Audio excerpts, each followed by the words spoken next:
Ngikubingelele mbukeli ngiphinde ngwamukele kwesimanje sekulethela zona indaba ezifika ngaso-ke isikhathi kuvele-ke ubungozi bokudla naso-ke laphana-ke isibhamu mangabe-ke uyinsizwa ugaxile ngempela laphana-ke enqulwini kuthiwa-ke akumele-ke ungene naso laphana-ke ey'nsizweni-ke uma ngabe-ke zihlangene. Kuphinde-ke kwabe sekuvela nokuthi-ke akumele-ke impela-ke ibandla lize likuvumele ukuthi-ke uze uqobe laphana-ke inyama ezodliwa ilona mangabe-ke ugaxile sona-ke laphana-ke isibhamu. Mbukele awuye laphana-ke ezothe comment section sizwe uvo lakho ukuthi wena ngabe uthini-ke noma ngabe-ke uthini owakho umbono lapha ezothe comment section asihlangane khona. Siyabonga.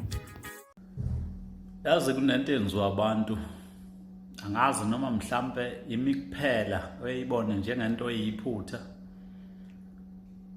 noma abanye mhlambe basuke beyibona phela nabo beyivalele inhlizweni zabo njengoba nami ngicine ningaphumeli kumuntu obala mangiyibona. Uthola ukuthi umnomzane wenza umcimbi ekhaya, kungaba owenkomo, kungaba oyimbuzi. Ngokwazi-ke njengabantu besintu khona ucelemba, khona umkhonto, lezo khali lezo uma kuwukuthi uzela ekhaya kunomcimbi uye unike ingane ukuthi ngicela ungibekele la ngizothatha mase ngihamba, ngoba ikhali ezaziwayo ukuthi awukwazi ukuzongena nazo endlini ngoba ziyingozi. Kodwa namhlanje laba abaphathi ibhamu bangena nazo endlini. Uthola umuntu kuyadliwa ogqokweni, naso isibhamu siqhobokishe ngemuva i-16 ikhasethi ingako ugabagaba. Omunye mhlambe kuthiwa hayi qoba lampana, uyaqoba uqobela ibandla, naso isibhamu sivelela ngemuva.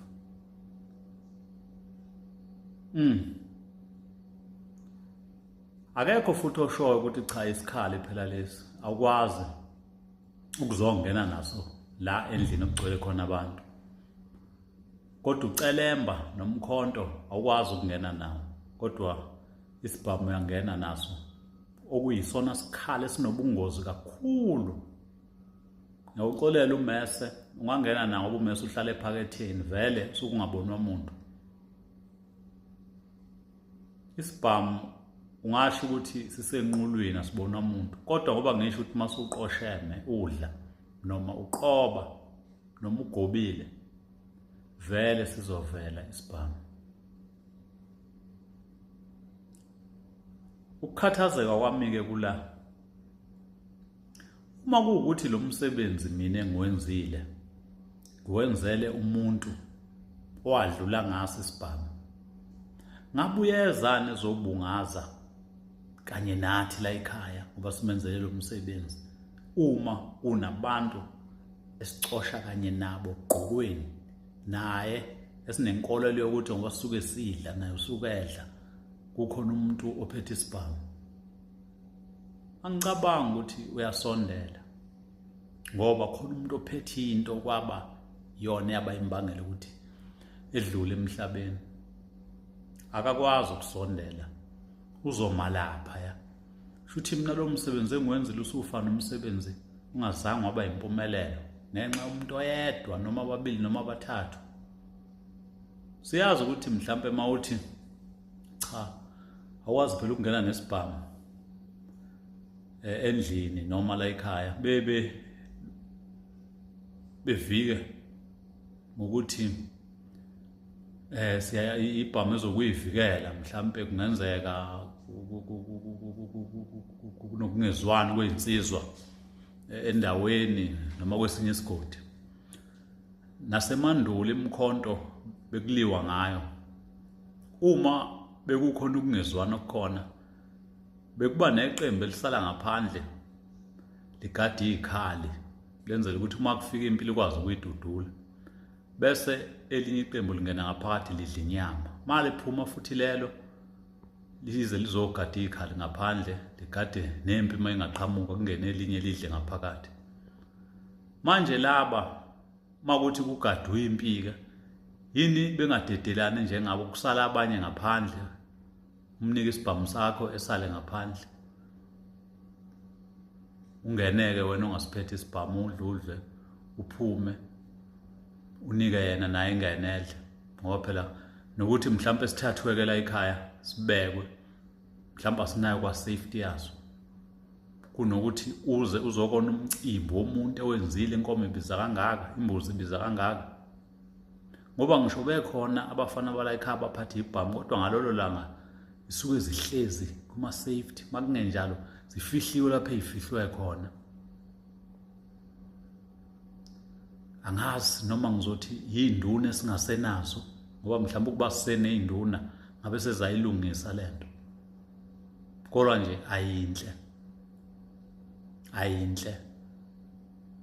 ngoba iningi labantu bahamba ngezikhali namhlanje.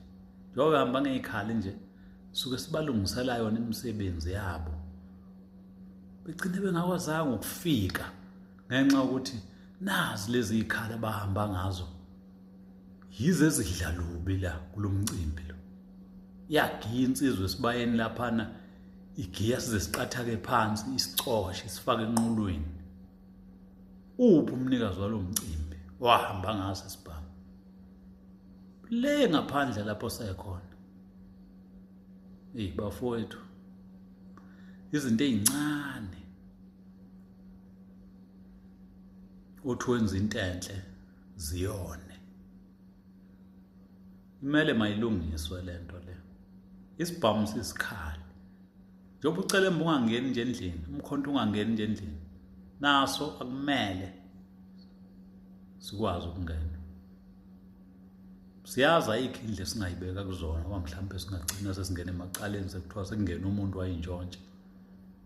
Kodwa ukuthi kungagwenywa kanjani, umnikazi waso isibhamu ukufanele kugwemele ukuthi emzini womuntu engazokona umcimbi womuntu ngenxa yesibhamu sakhe.